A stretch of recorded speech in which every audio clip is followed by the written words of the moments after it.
Olá pessoal, bom dia, tudo bem com vocês? Então vamos lá, o professor quer que vocês peguem a apostila número 2, capítulo 1, por favor. Vamos falar a respeito de calor e temperatura, tá bom? Então por favor, todos com o caderno aberto também, para fazer as suas devidas observações, as suas devidas anotações, tá bom? É importante que vocês anotem para poder tirar as dúvidas necessárias, tá bom? Para que vocês não fiquem com essas dúvidas aí, para não termos problemas aí com relação à realização das atividades, das tarefas, tá bom? Então tá bom. Nossa fala de hoje vai ser a respeito de calor e temperatura. O que eu quero abordar com vocês? Nós vamos falar a respeito de que no capítulo anterior nós falamos o quanto era importante o sistema solar, né? O quanto foi importante o Sol como fonte de energia. O quanto a temperatura, né, na superfície do planeta se mantinha, né, amena, né? O quanto essa interação com relação ao Sol, a fonte luminosa, ela poderia interferir também no fluxo de energia entre os seres vivos, na transformação da energia, na assimilação dessa energia luminosa, até por parte dos organismos, né, fotossintetizantes, né, e de que forma que essa energia também acaba sendo convertida de uma maneira geral. Então nós temos que entender que tudo ela é envolvente dentro do princípio de conservação da energia em questão, tá bom?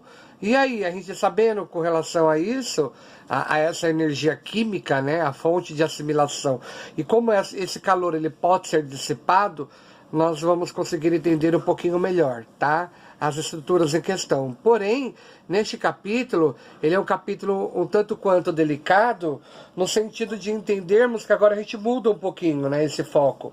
Porque agora nós vamos falar a respeito do calor, dessa temperatura, como que a gente consegue dissociar a temperatura de uma forma geral, como que nós conseguimos fazer com que ela seja atuante dentro o nosso metabolismo, e de que forma ela pode ser dissipada ou não, de que forma ela pode atuar dentro o nosso próprio metabolismo, tá bom? É uma matéria muito bacana, muito interessante, só que para isso requer um pouquinho de atenção de vocês, tá bom? Então vamos prestar bastante atenção em algumas coisas que o professor vai falar para vocês. Uma coisa que é muito interessante para falar é com relação à sensação térmica, né? Nós temos uma estrutura que é responsável, né? Que nós condicionamos, chamamos de sistema nervoso. Dentre esse sistema nervoso que nós temos presente, nós temos ele dividido em sistema nervoso central e o sistema nervoso periférico, tá? E dentro dessa característica, nós temos que entender que ele é o intermediador de receber uma informação e de automaticamente dar a devolutiva à resposta. Então nós temos que pensar o quê? Que na palma das nossas mãos, nós temos aqui na parte sensitiva aqui, né, bem na ponta dos dedos em questão, nós temos nervos.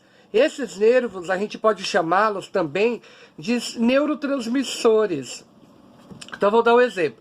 Se de repente quem nunca encostou em algo quente e acabou tirando a mão rapidamente, né? Então isso significa que nós temos neurotransmissores. E ao ato de você encostar em algo quente, automaticamente você tira as mãos. Por que você tira as mãos? Porque você, o seu nervo, enviou a informação para o seu sistema nervoso. O seu sistema nervoso central, ele processa a informação e ele faz uma devolutiva imediatamente, né? Então é um processo muito rápido, a gente chama de sinapses, né? Então essas sinapses, elas são muito rápidas, elas são o reflexo dessa informação, é muito rápido, é um bate-volta, né? Para dar tempo de você retirar a mão, porque se você não tivesse esse tipo de reflexo, automaticamente você pode observar que você poderia automaticamente estar tendo queimadura nas mãos, né? Então, o tempo de você observar, de você fazer essa devolutiva, ela é muito rápida, é muito interessante. Mas é como, né, uma caixinha de surpresa, como o nosso metabolismo funciona de uma maneira geral, tá bom? Uma coisa que é muito interessante para nós citarmos aqui é com relação a que essa temperatura, que ao mesmo tempo ela nos se torna um processo facilitador, ela também pode vir contra nós. Como eu estava falando, né? Caiu meu celular, por isso que fez esse barulhinho. Desculpa, tá, pessoal? Como eu estava falando para vocês, ele pode vir contra nós. Ao mesmo tempo que ele é um facilitador, ele tem o sistema nervoso, eu também tenho que imaginar, pensar com relação à temperatura. Nem sempre essa temperatura que está presente, ela é uma temperatura que eu consigo mencionar, que eu consigo direcionar. Por exemplo, nós podemos citar, fazer uma citação aqui, com relação quando nós saímos da piscina, né? Quando você está no quente e vai para o frio, nem sempre essa sensação ela é rápida de ser diagnosticada, né? É óbvio que cada metabolismo ele reage de uma determinada forma, tá? Então são situações adversas que acabam ocorrendo de uma maneira geral, tá bom? Então esse é um processo bem natural. Só que como que nós podemos diagnosticar, né, dessa forma? Por exemplo, quando você sai da piscina, seu corpo inteiro ele está coberto por água, então você tem uma camada líquida, né, de água no seu metabolismo, e aos poucos essa água ela vai se dissipando, ela vai se evaporando. Então aí não tem como você mensurar, né, como é que vai ser. Então a única forma capaz de registro, de mencionar, né, de um objeto de uma maneira mais precisa, o único instrumento que tem essa capacidade é o que nós chamamos de termômetro.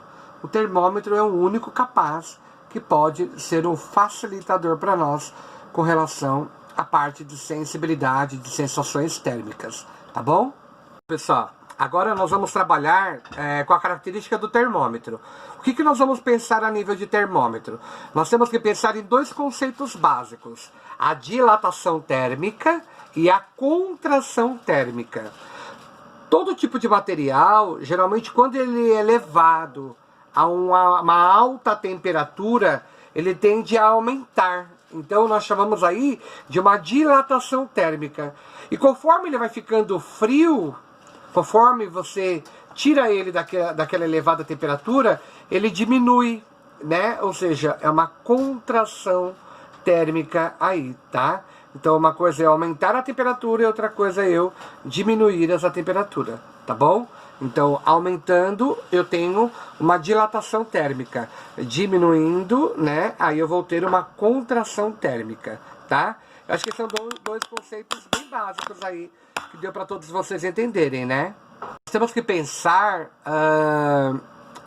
que quando nós nos referimos a termômetros, nós temos que nos referir assim. Nos termômetros comuns que a gente tem, a temperatura ela é medida por dilatação de líquidos, tá? Geralmente é o álcool, né? E hoje, por uma substituição, né, do termômetro com característica do álcool, nós tínhamos aí o mercúrio. Ainda temos, né? O termômetro cuja a característica líquida dele tem mercúrio dentro dele, que é o que dá para permitir mensurar aí a temperatura do indivíduo. E na indústria, outros tipos de termômetro, eles são muito utilizados, né, empregado até mesmo para fazer a análise da radiação emitida pelo próprio corpo do indivíduo, tá? Esse é um processo natural que a gente pode ver muito aí, tá?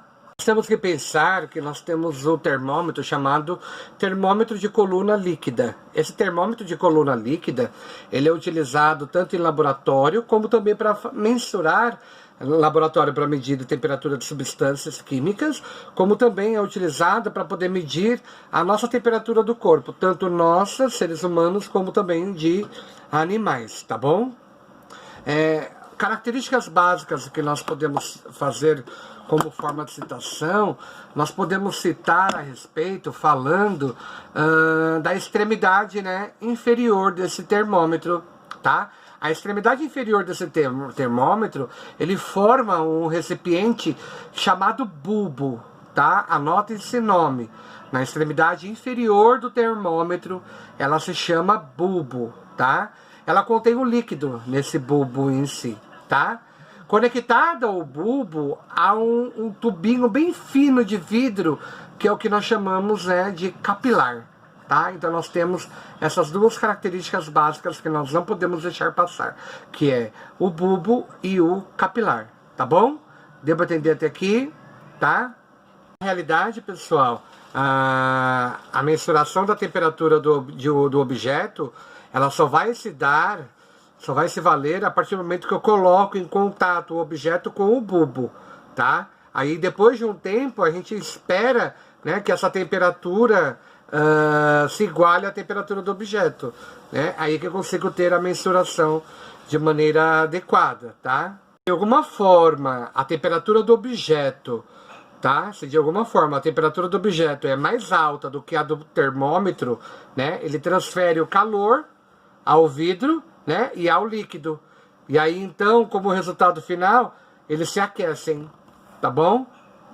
Pessoal, também uma coisa interessante para a gente poder retratar e falar aqui é um fator super primordial, dizendo assim, de que o líquido, na verdade, quando ele se dilata, visivelmente subindo pelo próprio capilar, tá? Então, quando o líquido ele é aquecido ali pelo material em si, visivelmente a gente vê ele subindo pelo capilar, que é o tubinho mais fininho que ele tem ali presente, tá?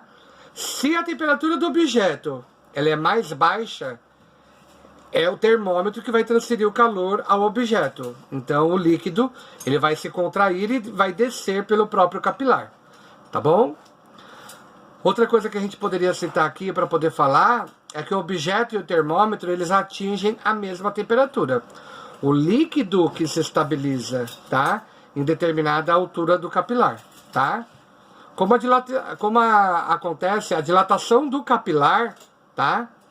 A dilatação do líquido, ela é diretamente proporcional à temperatura relacionada à altura aí, no caso desse capilar, que corresponde automaticamente a um valor de temperatura definido por uma escala de temperatura, tá bom? O mais importante para a gente citar para vocês é que hoje os termômetros eles são diferentes do que eram feitos antigamente, por ser considerado muito tóxico, né? O termômetro, na realidade, ele tinha lá na sua mensuração lá no capilar, nós tínhamos lá o adicionamento na parte líquida, mercúrio. Era o mercúrio quem cumpria essa função aí, né? Na parte do calor. Hoje, esse termômetro, ele é condicionado com o álcool, tá? É o líquido aí, ele foi transferido e nós temos aí a presença de álcool em questão, tá? É lógico que dentro dessa característica, esse álcool é adicionado com um corante, que dá uma coloração para você poder ver, né, quando aquela temperatura sobe ou não sobe. Então nós temos álcool, ele foi substituído justamente por ser um material muito tóxico, né, ao meio ambiente e ao nosso próprio metabolismo também, tá? Agora nós vamos falar a respeito das escalas de temperatura, tá? Nós não vamos entrar na parte prática de cálculo, de resolução de cálculos, tá? Mas é mais para vocês saberem. Nós temos dois tipos de escalas. Nós temos a escala em Fahrenheit, tá? E nós temos a escala Celsius. Para definir para vocês entenderem, nós vamos falar a respeito do Celsius. Só para vocês terem como nível de conhecimento. Celsius, ele precisava definir 2 pontos fixos. E aí esses 2 pontos, ele foi em contrapartida, relacionando 2 tipos de processos na escala de transformações aí, né, dos estados físicos da matéria, que é a fusão, tá, e a ebulição da água, sempre ao nível do mar. Dentro desses 2 pontos de ebulição, ele criou uma escala que vai de distância de uma a outra, de 0 a 100 graus, tá? Então a divisão que representa a variação da temperatura entre um e entre o outro, tá? Então ele fez essa representação para ter a característica da alteração de um estado físico para o outro, tá bom? Essa é a característica dos Celsius, tá? Nós utilizamos aqui no Brasil a escala Celsius, mas em países, né, em outros países, em alguns países, essa temperatura, eles são utilizados na escala de Fahrenheit. Essa escala de Fahrenheit, ela apresenta 2 valores, de 32 Fahrenheit e 212 Fahrenheit automaticamente. O que é isso, na verdade, né? É para distinguir a temperatura do estado de fusão, tá? E do estado de ebulição da água, tá? Então são essas 2 características que vai definir esses 2 processos aí mas isso é utilizado por outros países aí, tá bom? Muito importante para poder falar é que nós temos um outro chamado na escala Kelvin, tá? Na escala Kelvin, nós temos que entender que entre o ponto de fusão e o ponto de ebulição, tá? Eles têm valores de 273 K, que é 273 Kelvin, e 373 kelvins, que é no caso, respectivamente, tá? 273 e 373, tá bom? Essa escala, ela é chamada de escala absoluta, tá? Ela é uma escala absoluta, pois o valor é de 0 Kelvin, tá? Também chamado de zero absoluto, a temperatura mais baixa que se pode atingir, no qual o movimento dos átomos, das moléculas, cessaria completamente essa realidade, tá bom? Nos dias de hoje, nós temos que entender que a palavra temperatura e a palavra calor, elas são sinônimos na realidade, tá? Mas cada uma ela exerce uma característica diferenciada. Quando eu me refiro à temperatura de um corpo, né, geralmente eu estou me relacionando ao movimento da partícula que constitui esse corpo em questão. Mas esse movimento é chamado de agitação térmica, né? É a energia cinética, tá? Que é a média das partículas associadas a essa agitação, né? E quando eu tenho essa agitação, ela é denominada uma energia térmica, é aquela que transfere o calor, né? Isso é uma característica que a gente tem que entender, tá? No caso de estruturas sólidas, né? Essa agitação térmica, ela se refere muito ao movimento de vibração das partículas que constituem, né? Ou seja, não podem se deslocar dentro de um corpo, tá? No caso de líquido ou de um gás, tá? Essa agitação térmica, ela inclui a parte do deslocamento dessas partículas em questão, ou seja, a temperatura do corpo, ela só é condicionada, tá? À medida da intensidade que vai acontecendo, tá? Essa agitação térmica, tá? Ou seja, essas energias cinéticas médias, elas vão acontecendo a partir do momento em que ocorre essa agitação de uma forma geral. Quanto maior for a agitação dessas partículas, né, maior vai ser a temperatura do meu corpo. Quanto mais elas se agitam, mais a temperatura ela se eleva de uma maneira geral. Aí uma coisa interessante para a gente poder pensar e raciocinar, pense aí, quando você está com febre, por que você sente febre? É uma manifestação clínica, né, sintomática do seu metabolismo, expondo que algo de errado está acontecendo no seu organismo. Mas significa que lá dentro do seu metabolismo está tendo um agito total. Porque o seu organismo, antes de manifestar a febre, significa que ele já tentou de todas as formas combater esse agente invasor. Seja ela a bactéria, seja o micro-organismo, seja qualquer tipo de estrutura que esteja ali como um invasor. Então o primeiro processo é de agitar essas partículas. Por isso que você eleva a sua temperatura, porque as moléculas, as partículas, elas estão agitadas dentro de si. Tá? E você pode ver que, mesmo você tendo febre, a primeira coisa que você sente é frio. Porque o seu corpo está entrando no choque, né? No choque térmico, né? Na verdade, o seu corpo reage de uma forma, a temperatura se eleva, porém você sente muito frio, né? E a tendência é que você queira se cobrir. Na verdade, você não pode se cobrir, porque quando você põe a coberta, essa temperatura ela tende a aumentar muito mais, ao invés de diminuir. E a tendência é a gente ter que diminuir essa temperatura, né? Porque quando a gente tem uma temperatura muito alta, ela dificulta a passagem da molécula de oxigênio que oxigena todo o nosso sistema nervoso, todo o nosso cérebro, né, neurônios e assim por diante. Olha como que é interessante. Vamos citar um pouquinho sobre o calor, né? É muito interessante quando você coloca alguma coisa para ferver a sua mãe, né, coloca alguma coisa no fogo para ferver. Por que ela começa, né, a evaporar? Porque na verdade você está aumentando, né, a temperatura, está aumentando o calor naquele determinado local, né? E esse calor, essa energia que se transfere entre os corpos, né, com temperaturas diferentes, né? Ou seja, esse calor, na verdade, é a energia térmica em trânsito, ou seja, é o fluxo de energia térmica em questão, que está ali naquele momento, naquele local, naquele recipiente, recebendo altas e altas temperaturas. Essa é uma característica bem básica para a gente entender. A ciência do calor, ela sempre se dá como característica básica do corpo com maior temperatura para o corpo de menor temperatura.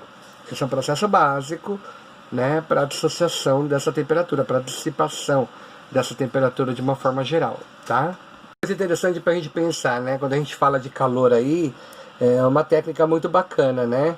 Quando você precisa tomar seu chá, um café quente, aqueceu demais, está muito quente, você pode transferir esse calor. Né? E como que a gente faz a prática, tudo isso, a teoria que a gente falou? Você pode pegar, por exemplo, a caneca onde está, né? Pode ensinar isso para sua mãe também.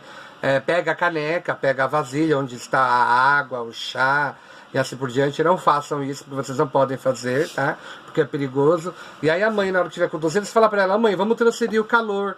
Então você pega uma vasilha onde tenha gelo, ou bastante água gelada, e você acondiciona esse recipiente quente. Então aquele recipiente está concentrado com calor. Quando você coloca ele mergulhado numa temperatura, você vai dissipar. Então você vai transferir o calor do local mais quente para o mais frio, ou seja, o gelo começa, de alguma forma, se tiver gelo, ele começa a derreter, e a água ela começa a aquecer, porque você está transferindo o calor de um recipiente para o outro, tá? Essa é uma característica super importante e que, de alguma forma, ela caracteriza a dissipação desse calor em questão. Nós vamos falar a respeito do equilíbrio químico, né? O que será esse equilíbrio químico? O que será esse equilíbrio térmico em questão, tá? Entender assim, eu não falei aqui, eu não dei exemplo para vocês a respeito do chá ou da água quente, que você colocou a vasilha dentro de um recipiente cheio de gelo, e esse gelo começa a derreter porque ele transfere esse calor. Então, a gente tem que entender que com o passar do tempo, né, de algumas horinhas ou de alguns minutos, você vai ver que os dois, tanto que você colocou quanto que está dentro, eles vão chegar num equilíbrio de temperatura. As duas temperaturas vão estar iguais, no mesmo nível, tá? Porque aí eles tendem a entrar nesse equilíbrio térmico em questão, tá? Interessante para a gente poder integrar quando a gente fala com relação ao alimento. O alimento que está na geladeira, ele sempre está condicionado a uma temperatura, mas a temperatura ambiente da geladeira em questão, tá? Então, geralmente ele está em torno de 4 graus Celsius, tá? Então, esse alimento dentro da geladeira, ele tende a entrar em um equilíbrio térmico com esse ar resfriado, ou seja, ele cede calor para o ar e, consequentemente, tem a temperatura reduzida em questão, tá? Ou seja, quando você leva um produto para o congelador, na verdade as partículas elas se encontram, lembra? Explicação lá do primeiro capítulo que nós realizamos, elas vão se unir, essas partículas. E quando elas se unem, eu congelo esse material, eu congelo essa substância. E ao congelar lá para 0 graus, eu tenho a tendência que eu esteja concentrando essa propriedade química que contém naquele material. Agora, uma coisa que não é legal eu estar realizando, fazendo, é eu pegar esse material, né, uma vez congelado, eu tiro, aí ele descongela, eu vou lá e coloco. Quando eu faço essa troca, né, do estágio sólido para o estágio líquido, eu estou tendo perda de propriedades químicas aí do nutriente ou do produto em questão, tá? Temos que entender que para que haja esse aquecimento, esse resfriamento do produto, a geladeira ela também entra em aquecimento, né? Então, para resfriar, você pode ver quando você abre, há um extravasamento desse ar em questão, né? Então, de uma forma geral, o calor retirado do interior da geladeira, né? Então, ao retirar, ele precisa dissipar. Por isso que você vê que o ar ele sai, né, pelo motor da geladeira, pela parte de trás da geladeira em questão, tá? Citar a respeito da quantidade de calor, né? Nós temos que entender que essa dissipação de calor elas acontecem aos poucos, tá? Aí uma coisa interessante para poder citar e para falar para vocês é com relação ao calor e a energia térmica, né? Que são formas de energia medidas em joule. Joule, se escreve joule, né? Mas a abreviação é o J maiúsculo, tá? É comum essa associação de calor, né?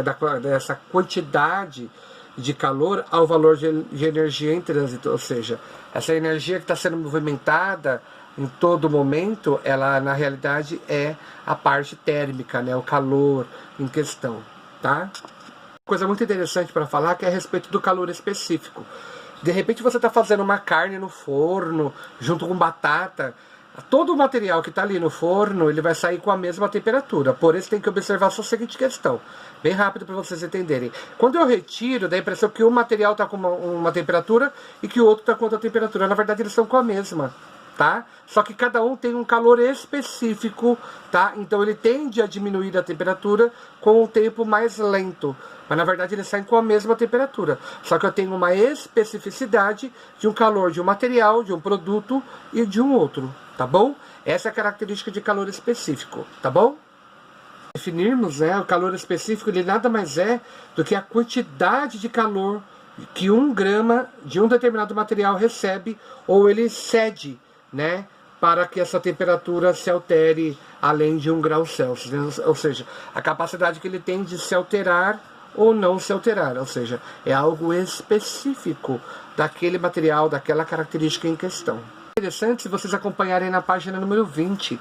Lá tem uma tabelinha com vários outros itens lá que se referem a calor específico, a água, tomate, batata, a carne de